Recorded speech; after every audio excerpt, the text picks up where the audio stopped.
15e journée du championnat de France de première division. Le choc, c'est le premier qui reçoit le troisième. Nantes à la Beaujoire accueille Strasbourg. Et puis le match des extrêmes entre le Paris Saint-Germain, 4e, qui accueille Montpellier, 19e.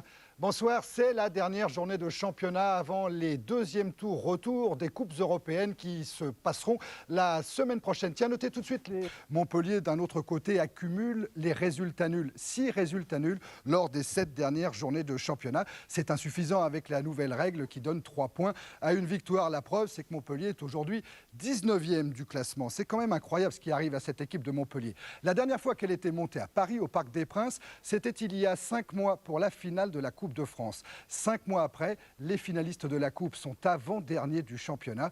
Mise au point de Louis Nicolin au micro de Pierre-André Lacou. Et comme j'ai dit, je ne pense pas qu'on soit de vrais charlots. J'ai vu des équipes à la Mosson nettement plus faibles que nous. Pas pour ça non plus que ça soit des charlots. Parce que je pense que le niveau de la première division a beaucoup évolué. On voit avec les équipes françaises en Coupe d'Europe, tout le monde se qualifie. Donc le football français a nettement évolué. Bon, ben là, on est dans la merde. Si on ne l'est pas au mois de juin, tout ira bien. Si on l'est, il faudra réfléchir. Peut-être encadrer ces jeunes parce qu'ils resteront tous, ça c'est sûr. Au lieu de partir à droite à gauche, ils resteront là. Déjà, ça va les faire réfléchir un peu, je leur ai dit. Et puis point la ligne.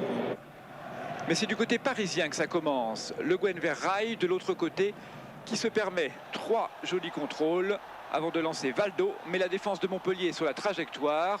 En tout cas, Rail, avec ses contrôles très purs de la poitrine, démontre la sérénité et les bonnes dispositions des Parisiens en début de rencontre. On retrouve Paul Le Guen un peu plus tard pour ouvrir sur l'aile gauche vers Patrick Colter, qui remet quasi instantanément en retrait sur Georges Weah. Frappe du droit pour Weah qui s'en va vers l'extérieur du but de Flucklinger.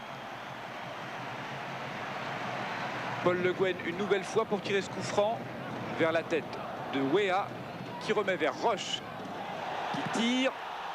Puis Weah, la défense repousse une nouvelle fois. Lasserre maintenant. Puis Kombouaré, 4 tirs successifs pour les Parisiens, mais la défense de Montpellier a résisté. Un peu plus d'une demi-heure de jeu et le PSG continue à occuper la moitié de terrain de Montpellier. Valdo pour Paul Le Guen qui frappe et qui marque 1-0 pour le PSG grâce à un tir du gauche des 35 mètres. Deuxième but cette année pour Le Guen, le premier en championnat et qui ressemble beaucoup à celui réussi en Ligue des Champions contre Moscou. En seconde période, on retrouve Montpellier à la relance et Georges Weah qui vient presser Thierry Loret. Weah prend le ballon et s'avance. Hervé Alicart bouscule Weah devant le but. C'est le pénalty pour Monsieur Le Duc. Face à cette charge irrégulière d'Hervé Alicart sur Georges Weah, Rail vient se préparer pour tirer le pénalty. Il marque 2-0 pour le Paris Saint-Germain et 3e but réussi en 2 matchs consécutifs par Rail. Paris continue de dominer.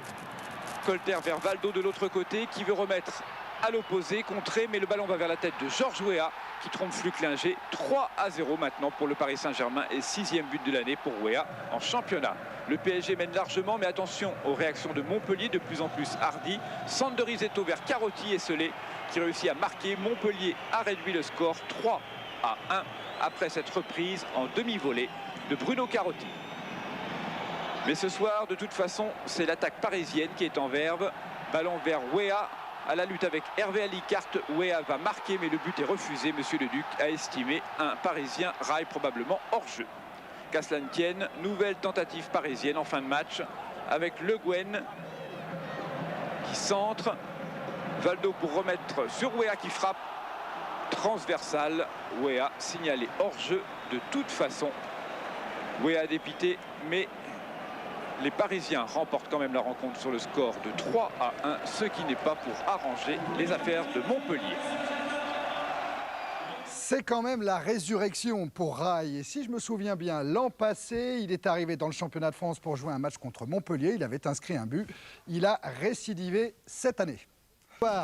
À l'extérieur de Lens à Bastia, 3-1. 32 buts ont été inscrits ce soir. C'est un beau total, 23 à domicile, 9 à l'extérieur et 7 victoires à domicile. Alors au classement, ça nous donne une équipe de Nantes qui compte maintenant 6 points d'avance sur son second Le deuxième, c'est aujourd'hui le Paris Saint-Germain. Lyon compte le même nombre de points à la 3e place. 4e Lens, 5e Auxerre, ce sont les Européens du moment. Dans le bas du tableau, les relégables s'appellent Montpellier, Nice et Caen. Caen qui fait la très bonne opération grâce à ce large succès obtenu ce soir. Au classement des buteurs, Loco n'a pas marqué, mais Caveglia et Wedek ont inscrit un but.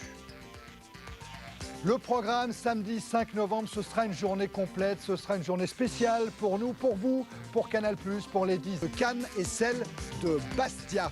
Alors au classement, ça nous donne quoi tout ça?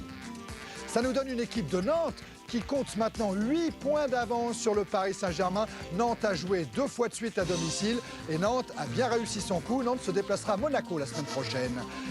Alors que Lyon est également dans les 5 premiers. Dans le bas du tableau, c'est Nice qui prend la dernière place. Montpellier monte d'un cran à égalité avec Caen. Ce sont pour le moment les 3 relégables. Classement des buteurs, prise de pouvoir d'Alain Caveglia grâce à ses 2 buts inscrits ce soir.